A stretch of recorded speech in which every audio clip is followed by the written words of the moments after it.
प्रधानमंत्री के घर के बहुत पास, पार्लियामेंट के बहुत पास, राष्ट्रपति भवन के बहुत पास एक विस्फोट हुआ। लाल किले के पास देश की राजधानी में विस्फोट हुआ और इस विस्फोट में अब तक 13 लोगों की जान जा चुकी। मैं इसको विस्फोट कह रहा हूं, आतंकी हमला कहने में सरकार ने 48 घंटे लगाए, तो मैं भी थोड़ी देर बाद उस पर आता हूं। इस विस्फोट में जो 13 लोग मारे गए और काफी लोग घायल हुए, हमारी प्रार्थना उन सबके साथ है, उनके परिवारों के साथ। हैरानी की बात यह है कि 48 घंटे बाद कैबिनेट ने, गौर फरमाइएगा, कैबिनेट ने ये घोषणा की कि इसको हम एक आतंकी हमला मानते हैं। 48 घंटे प्रधानमंत्री भूटान से लौट कर आए, उसके बाद कैबिनेट कमेटी ऑन सिक्योरिटी की मीटिंग होती है और ये घोषणा होती है कि इसको हम आतंकी हमला मान रहे हैं। बहुत सवाल उठते हैं और गंभीर सवाल उठते हैं, क्योंकि देश की राजधानी में ऐसा हुआ है। आप सबको याद होगा, इतना बड़ा हमला देश की राजधानी में 2001 में हुआ था, संसद के ऊपर। अटल बिहारी वाजपेयी जी प्रधानमंत्री थे। आप सब पत्रकारिता शुरू कर रहे होंगे उस वक्त। बहुत हैरानी की बात यह है और सवाल यह उठता है कि इतनी इंटेलिजेंस, इतनी सुरक्षा एजेंसियां, ऊपर डोवल साहब, अमित शाह साहब, इतने लोग बैठे हैं, पैनी नजर बताते हैं कि हम पैनी नजर से देख रहे हैं। इतनी भारी संख्या में, इतनी भारी मात्रा में फरीदाबाद में 2900 किलो विस्फोटक सामग्री कैसे पहुंच गई। हम पुलवामा के सवाल पूछते रहते हैं कि साहब आरडीएक्स कैसे पहुंचा, नहीं मिले जवाब। सतपाल मलिक जी पूछते हुए रह गए, नहीं मिले जवाब, उनको और बेइज्जत अलग किया गया। 2900 किलो विस्फोटक सामग्री दिल्ली के 20 किलोमीटर दूर पहुंच चुकी, कैसे पहुंची। लाल किले के बाहर एक गाड़ी में विस्फोटक सामग्री है और वो एक्सप्लोजन होता है, धमाका होता है, लोगों की जान जाती है, लोग घायल होते हैं। दिल्ली राजधानी के भीतर, प्रधानमंत्री के घर के पास, ये कैसे संभव हुआ। कौन जिम्मेदारी ले रहा है, कौन जवाबदेही ले रहा है, यह सवाल बहुत गंभीर है। देशवासियों के मन में यह सवाल है। कांग्रेस पार्टी ने हमेशा, जब भी देश पर कोई हमला होता है, देश के किसी कोने में कोई आतंकी हमला होता है, वो उरी हो, पठानकोट हो, अमरनाथ हो, पहलगाम हो, या उससे पहले पुलवामा हो, या अब लाल किला हो, हमने बार बार यह दोहराया है कि हम सरकार के साथ खड़े रहेंगे। सरकार मजबूत कदम उठाए, हम उनके साथ हैं। प्रधानमंत्री पहलगाम के बाद, ऑपरेशन सिंदूर के बाद जो हुआ, उस पर मैं दोहराना नहीं चाहता, आप सबके सामने है। अब तो हम गिनती भी भूल गए, ट्रंप ने कितनी बार क्या क्या कहा कि उन्होंने जबरदस्ती सीज फायर कराया था। चलिए उस पर आज नहीं जाते। बिहार के चुनाव में प्रधानमंत्री ने कितनी बार हल्की टिप्पणियां की विपक्ष को लेकर, पहलगाम को लेकर, ऑपरेशन सिंदूर को लेकर, हम उसमें भी नहीं जाना चाहते। अपनी अपनी राजनीतिक चरित्र है, अपना अपना तरीका है राजनीति करने का, हमारा यह तरीका नहीं। हम सरकार के साथ खड़े हुए आपको हमेशा मिलेंगे जब भी कोई हमला होगा, लेकिन सरकार से सवाल पूछने का भी हमारा एक धर्म है जो हम निभाएंगे। यह विस्फोटक सामग्री कैसे पहुंची, यह विस्फोट कैसे हुआ, किस स्तर पे फेलियर हुआ, किसकी विफलता रही, कौन जवाबदेही लेगा, कौन जिम्मेदारी लेगा। हमें याद है 26/11 हुआ था, हमारी सरकार थी, गृह मंत्री ने इस्तीफा दिया था। इसलिए हम एक नैतिक ताकत से यह पूछ सकते हैं कि साहब आपके यहां जिम्मेदारी कौन ले रहा है, आपके यहां जवाबदेही किसकी हो रही।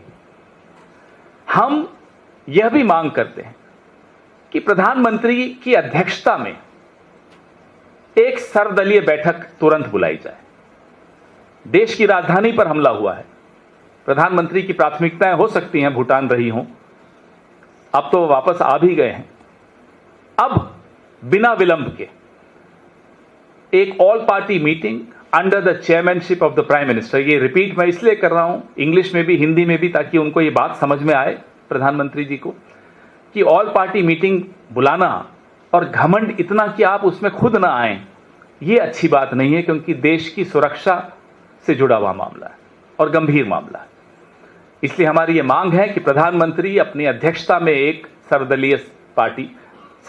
सर्वदलीय बैठक बुलाए, ऑल पार्टी मीटिंग बुलाएं। हमने यह भी मांग की है कि जो संसद का सत्र होने वाला है उसको थोड़ा एडवांस कर दें, प्रीपोन कर दें, थोड़ा जल्दी इसको बुलाएं, क्योंकि ये एक गंभीर चुनौती है देश के सामने। हमें नहीं लगता, हमें मालूम नहीं कि सरकार इसको कितना गंभीरता से ले रही है। कोई इसके सबूत तो नहीं मिल रहे कि सरकार इसको बहुत गंभीरता से ले रही है। भूटान तो नहीं जाते प्रधानमंत्री, अगर बहुत गंभीरता से ले रहे होते तो। ये हैरानी की बात है, ये बड़ा परेशान करने वाली बात है। हम सरकार के साथ खड़े हैं, बनिस्पत सरकार एक स्टैंड ले, सरकार खड़ी हुई दिखे, सरकार कुछ करती हुई दिखे।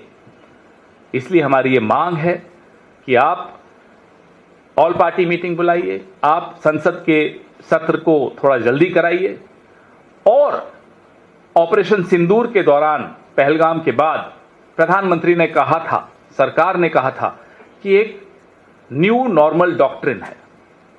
वो डॉक्ट्रिन आपको याद होगा कि कोई भी आतंकी हमला, उसको हम एक्ट ऑफ वॉर मानेंगे, युद्धात्मक कार्रवाई मानेंगे।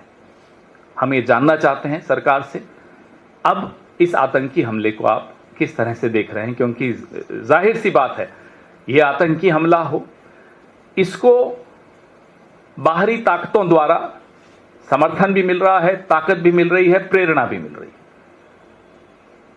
This act of terror draws its sustenance and support and inspiration from external forces. Therefore, we want to know from the Prime Minister the so-called new normal doctrine that was touted during Operation Sindoor and after Pahalgam by the Prime Minister, by the BJP government. Does it still stand? These are our questions. Your questions, please. PJ Tangram appears to have already absorbed Pakistan, is saying that there are clear signs of this being a homegrown terror operation. He's also pointed out to how he had mentioned all of this earlier as well, but the government never seems to pay any attention. If the government takes over 50 hours to give any clear picture, obviously there will be a lot of room for speculation. Obviously there will be a lot of theories floating around within the studios, television studios. Every day, every hour, we are watching new theories being floated by all of you. So in the absence of any clear picture, any official version, obviously there will be theories. The government took 50 hours to conclude that this was a terror attack. There were speculations, there were theories being touted. Somebody said it was a CNG blast, somebody said it was something else. So, for any responsible government, you should not leave any room for any speculation from any quarter. That's how a responsible government acts. पवन जी, ये जो जांच पड़ताल चल रही है, पवन जी इधर, ये जो जांच पड़ताल चल रही है, अभी तक जिस तरीके से जांच आगे बढ़ी है, नए नए खुलासे हो रहे हैं, एनआईए की जांच चल रही है और एक पारदर्शी तरीके से जांच हो रही है, एक पेशेवर तरीके से जांच हो रही है। कल जो बयान आया, जीरो टॉलरेंस आतंकवादी के खिलाफ सरकार की रहेगी, सरकार ने साफ किया ये एक जघन्य आतंकवादी हमला, ये भी माना है। तो तस्वीर तो साफ हो रही है, लेकिन जांच पूरी होने तक क्या ये इंतजार करना चाहिए कि कौन दोषी है कौन नहीं, इसमें स्लीपर सेल है या फिर सीमा पार आतंकवाद से इसका लिंक जुड़ा है, पाकिस्तान से इसका? आप जो सलाह दे रहे हैं सही दे रहे हैं, गलत व्यक्ति को दे रहे हैं। ये सलाह आपको टीवी चैनल्स को देनी चाहिए, ये सलाह आपको बीजेपी के जो सोशल मीडिया हैंडल्स हैं उनको देनी चाहिए, ये सलाह आपको तमाम राइट विंग इन्फ्लुएंसर्स को देनी चाहिए। Don't jump to conclusions. और कंक्लूजन्स पे जंप दो हालातों में लोग करते हैं। एक, जब कोई स्पष्ट पिक्चर सामने नहीं रखी जाती, सरकारी वर्जन सामने नहीं आता, तो जाहिर सी बात है अलग अलग थ्योरीज आती हैं। दूसरा, जानबूझकर किया जाता है, जो कि राइट विंग इन्फ्लुएंसर्स आपके कर रहे हैं, लगातार वैमनस्य पैदा करने का पूरा प्रयास हो रहा है। आपकी बात बिल्कुल सही है, लेकिन ये पास ही में है बीजेपी का हेडक्वार्टर, वहां जाकर कहिए। सर काम Sir, you talked about fixing accountability. So, are you directly asking for the Home Minister's resignation? Who is responsible for internal security? To the best of my knowledge, it is the Home Minister. Of course, he was busy campaigning in Bihar. We understand that. We understand his priorities. Like his boss's priorities are Bhutan more than Delhi. We understand that he was busy covering CCTV cameras of hotels where he was staying to do some strange meetings. But the responsibility of internal security lies solely with the Home Minister of India. I mean, I remind you again of 26/11. The Home Minister of India resigned.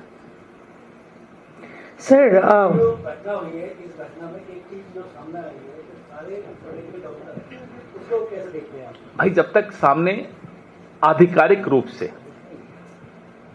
सब कुछ सामने नहीं आता, मैं टिप्पणी करूं एक राजनीतिक दल की तरफ से, आप टिप्पणी करें एक मीडिया की तरफ से, मुझे लगता है वो स्पेकुलेशन होगी। आधिकारिक रूप से जो सामने आएगा, आपने देखा हमने भी प्रेस वार्ता करने में 2 दिन लगाए, क्योंकि आधिकारिक रूप में ये कहा ही नहीं जा रहा था कि ये टेरर अटैक है। कल रात को कहा टेरर अटैक है, तो आज हम आपके सामने आए हैं। तो एक जिम्मेदार राजनीतिक दल और एक जिम्मेदार नागरिक होने की हम किसी भी थ्योरी पर नहीं टिप्पणी करेंगे, किसी अनुमान पर टिप्पणी नहीं करेंगे। आधिकारिक रूप से जो आएगा उस पर टिप्पणी करेंगे। Pawan Khera sir, Urvashi Khona this side from Zee media. Sir, आपने पी चिदम्बरम पे बात की, उनके स्टेटमेंट पे उनका ट्वीट ये भी कहता है कि किस तरह से एजुकेटेड जो लोग थे, इंडियन सिटीजन्स थे, और वो किस तरह से टेररिस्ट टर्न आउट हुए। आप उसको किस तरह से देखते हैं? Again underlining the home grown terrorist that he is talking about. You want to me to respond in English? Hindi. मैं बहुत स्पष्ट तौर पे आपको पहले भी कह चुका हूं, जब सरकार आधिकारिक बयान देने में 48 से 50 घंटे लगाएगी, तो जाहिर सी बात है नए नए अनुमान लगाए जाएंगे। वो अनुमान सही हैं गलत हैं उस पर मैं टिप्पणी नहीं करूंगा, हैं वो अनुमान। आधिकारिक बयान जो सरकार का होगा, सुरक्षा एजेंसीज का होगा, उसके बाद कोई टिप्पणी करनी चाहिए। और मैं नहीं मानता कि उसके पहले की तमाम टिप्पणियां वो मीडिया में आए या किसी और नेता की तरफ से आए, उसको हम आधिकारिक मानेंगे। संसद सत्र को प्रीपोन करने की बात आपने कही, क्या आप चाहते हैं कि संसद सत्र के दौरान इस पर चर्चा हो? जाहिर सी बात है, ये एक बहुत बड़ी और बहुत गंभीर चुनौती है। जो देश की राजधानी में आतंकी हमला हो, उसको हल्के में नहीं लिया जा सकता। पूरा देश देख रहा है, देश की सरकार की तरफ, देश के मीडिया की तरफ, देश के विपक्ष की तरफ, देश की संसद की तरफ। तो इसलिए संसद की एक जिम्मेदारी बनती है कि इस पर गहन चर्चा हो। चर्चा के पश्चात देश को हम विश्वास में लेकर उन्हें बताएं कि हम सब एक आवाज में आतंक के खिलाफ लड़ने को तैयार हैं। सर, आपने अभी संसद के सत्र को पहले बुलाने की मांग भी रखी है और सर्वदलीय बैठक बुलाने की मांग भी की है। ऑपरेशन सिंदूर के बाद भी आप लोगों ने जो है इस तरह की मांग की थी और आप लोगों ने इस मुद्दे को पार्लियामेंट में उठाया भी था। तो क्या आने वाले टाइम में जो पार्लियामेंट का सेशन होगा, कांग्रेस पार्टी ये मांग करती है कि जिस तरह से ये आतंकी हमला दिल्ली में हुआ है, इस पे चर्चा सरकार करवाए पार्लियामेंट के अंदर? आप डिमांड मांग करते हैं? हम कह रहे हैं कि संसद के सत्र को एडवांस किया जाए, प्रीपोन किया जाए, ताकि इस पर चर्चा हो सके। गंभीर मुद्दा है। ऑपरेशन सिंदूर, पहलगाम हमले के बाद जो हमने मांग की थी, उसी रात को ही मांग की थी। मांग भी गलत शब्द है, आग्रह किया था, निवेदन किया था सरकार से कि सर्वदलीय बैठक बुलाइए। सरकार ने वो हमारी बात मानी, लेकिन प्रधानमंत्री ने नहीं मानी, प्रधानमंत्री उसमें नहीं आए। उसके बाद ऑपरेशन सिंदूर के दौरान भी एक सर्वदलीय बैठक हुई, उसमें भी प्रधानमंत्री नहीं आए। इसलिए हम ये मांग कर रहे हैं कि प्रधानमंत्री की अध्यक्षता में एक सर्वदलीय बैठक होनी आवश्यक है। पवन जी, मेरा सवाल है सर, पाकिस्तान में भी एक सुसाइड बॉम्बिंग हुई, उसने सीधे तौर पे भारत के ऊपर जो है आरोप लगाया वहां के प्रधानमंत्री ने। तो सीधे तौर पे पाकिस्तान तो हमें इंटरनेशनल लेवल पे सीधे तौर पे एक आरोपी बनाने की कोशिश कर रहा है, पिक्चर हमारी कर रहा है। तो हमको भी यहाँ पे तो साफ पता लग रहा है, कई एजेंसीज की तरफ से ये भी आया कि जैश ए मोहम्मद इसके पीछे हो सकती है। तो हमें भी पाकिस्तान को क्या कटघरे में सरकार को खड़ा करना चाहिए कि वो पाकिस्तान सोर्स बेस्ड इंफॉर्मेशन पे तो नहीं जाऊंगा। रही बात पाकिस्तान ने भारत के लिए क्या कहा, भारत का की जो विदेश नीति है, भारत की जो रक्षा नीति है, पूरा विश्व जानता है उसको। सरकारें कोई भी हों, भारत इस तरह की गतिविधियों में कभी संलिप्त नहीं होता। इसलिए पाकिस्तान जो कह रहा है उसको छोड़ दीजिए। रही बात जो आपका दूसरा बिंदु है, पूरी जांच होने दीजिए। अब मैं सोर्स बेस्ड इंफॉर्मेशन है कि किसने किया नहीं किया, फिर मैं स्पेकुलेशन करूं, फिर हमारे कोई और लीडर आए और वो कुछ ट्वीट करें, उससे लाभ नहीं होगा। इंतजार करना उचित है, लेकिन सरकार को चाहिए कि सब दलों को विश्वास मिले, फिर संसद को विश्वास मिले, ताकि इस तरह के अनुमान लगाने बंद हों। सर, ये अभी तक का ऐसा एपिसोड आया है धमाके को लेके पूछना चाह रहा हूँ। सबसे ज्यादा जो इन्फॉर्मेशन होम मिनिस्ट्री से आ रही है वो सोर्सेज बेस पे आ रही है।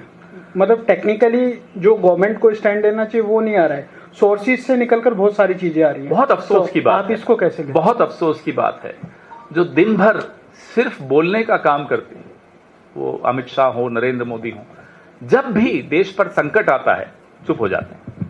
फिर सोर्सेज से क्या लीक करना और क्यों लीक करना, नियत क्या है इसके पीछे, राजनीतिकरण क्यों किया जा रहा है, आपका एजेंडा क्या है कि सोर्स बेस्ड इंफॉर्मेशन आप दे रहे हैं, आधिकारिक रूप से दीजिए, जिम्मेदारी लेकर दीजिए। आप सरकार में हैं, 11 साल से सरकार में हैं, ऐसा नहीं कि आपको अब तक इतना अनुभव नहीं है सरकार चलाने का कि जब संकट की घड़ी हो तब इस तरह की अफवाहें उड़ना देना या उड़ाना दोनों ही अपराध है, दोनों ही गलत है, दोनों ही देश विरोधी माना जाएगा।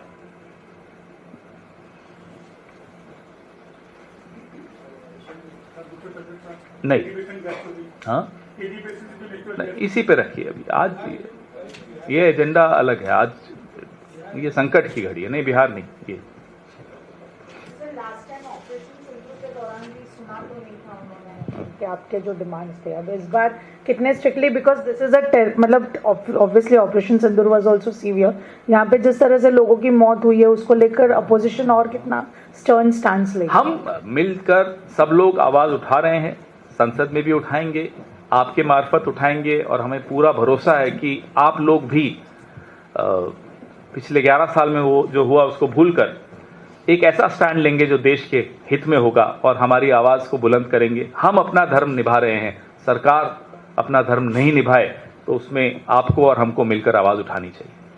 सर, गृह मंत्री अमित शाह कह रहे हैं कि जो भी इसमें शामिल होगा सबको अदालत के सामने ले जाकर उचित सजा दिलवाएंगे। ये प्रधानमंत्री का संकल्प है और ऐसा उदाहरण पेश करेंगे कि भविष्य में ऐसी घटना ना हो। ठीक है, अच्छी बात है, लेकिन हमें जो सुना था ऑपरेशन सिंदूर के तुरंत बाद कि एक न्यू नॉर्मल डॉक्ट्रिन है, न्यू डॉक्ट्रिन है, फिर उस डॉक्ट्रिन का क्या होगा ये भी देश जानना चाहता है। क्योंकि देश के उस वक्त के गुस्से पर पानी फेरने के लिए अगर आपने सिर्फ एक जुमला दिया तो अलग बात है, तो बता दीजिए कि ये जुमला था। और अगर पानी फेरने के लिए नहीं था, लोगों का गुस्सा शांत करने के लिए नहीं था, तो फिर गृह मंत्री ने जो अब बोला है और प्रधानमंत्री ने जो तब बोला था उसमें एक बहुत बड़ा अंतर दिखता है।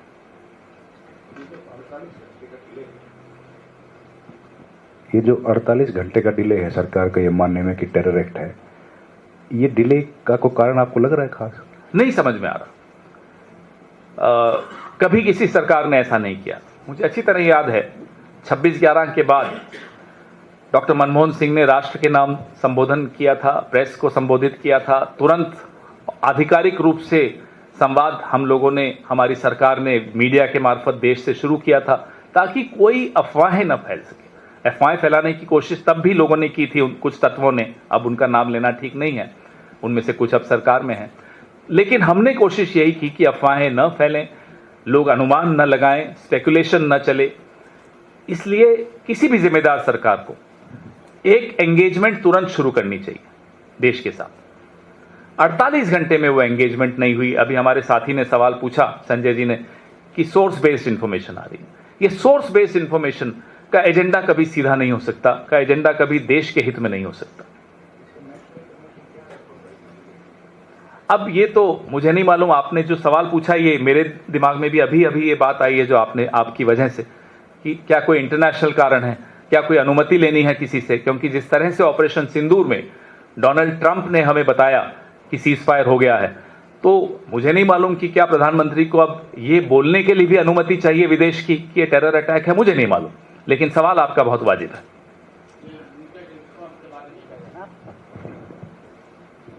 गवर्नमेंट की तरफ से जो म्यूटेड रिस्पांस आया है, यही जो Muted response. हाँ जी जी, what do you want to say about it? We want to ask questions.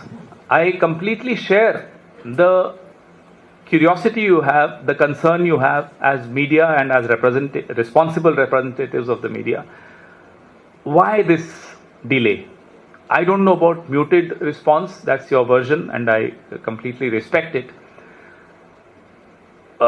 Perhaps he is right. There is international pressure. Perhaps they needed permission from abroad to even term it as a terror attack. In that case, it would be very unfortunate. Pawan sir, मेरा सवाल यह है, लगातार जिस तरह से इस पूरे मामले में 2900 किलो अमोनियम नाइट्रेट फरीदाबाद पहुंच जाता है, 350 किलो आरडीएक्स पहुंच जाता है, गृह मंत्री लगातार इस बात को कहते हैं कि अगले साल तक हम नक्सल पूरा खत्म कर देंगे, आर्म्स एम्यूनिशन का जो पूरा चेन है वो उसको ब्रेक कर दिया जाएगा। राजधानी के 20 किलोमीटर की पेरिफेरी में इतना सारा आर्म्स एम्यूनिशन आरडीएक्स का आना, क्या जो राष्ट्रीय सुरक्षा सलाहकार हैं या गृह मंत्री है, सीधी जिम्मेदारी उनकी नहीं बनती है? क्या कांग्रेस पार्टी इस इतनी बड़ी घटना के लिए सीधे गृह मंत्री का इस्तीफा नहीं? सीधा सीधा अपनी प्रेस वार्ता के शुरू में और कल हमारे महासचिव संगठन ने कल और आज दोनों दिन लगातार आपसे बात भी की मीडिया से, और यही बात रखी कि गृह मंत्री की सीधे सीधे जिम्मेदारी है। यह भी कहा कि हमारे वक्त 26/11 में गृह मंत्री ने इस्तीफा दिया था। हम ये मानते हैं कि ये काफी इतने समझदार तो हैं कि इस इशारे को समझे। वही फरीदाबाद वाला। देखिए, ये सामग्री कहां से आई? सिर्फ सीएम का नाम ले लें तो ये गृह मंत्री को बचाने वाली बात होगी। ये सामग्री हरियाणा से आई। हरियाणा में कहां से आई, ये सारी जांच होनी चाहिए। अब फिर इन्होंने क्या किया, आधिकारिक रूप से कुछ चीजें बताई, बाकी सोर्स बेस शुरू कर दी। सोर्स बेस में आया साहब रीजन बन रहा था, वो बन रहा था, ये बन रहा था, अलग अलग अफवाहें उड़नी शुरू हुई। तो अफवाहों से अपना इनका काम चल रहा हो सकता है इनकी पार्टी का काम अफवाहों से अच्छी तरह चल जाता होगा, सुचारू रूप से चलता होगा, लेकिन देश की सरकार अफवाहों के ऊपर नहीं चल सकती, क्योंकि देश की सुरक्षा का सवाल है।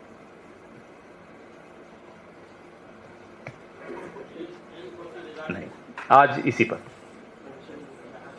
नहीं, कल करेंगे बिहार पे, आज नहीं। एग्जिट पोल पे हम कभी ना बोलते हैं, ना सुनते हैं एग्जिट पोल को, ना देखते हैं एग्जिट पोल को।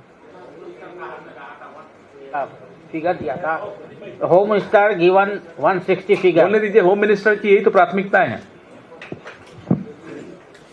यही प्राथमिकताएं हैं। पूरे वक्त बिहार में थे, यहां ये हालत हो रही है कि विस्फोटक यहां 20 किलोमीटर दूर तक आ गया। आप करिए प्रचार, फिर किसी और को गृह मंत्री बनाइए जो प्रचार नहीं करता हो।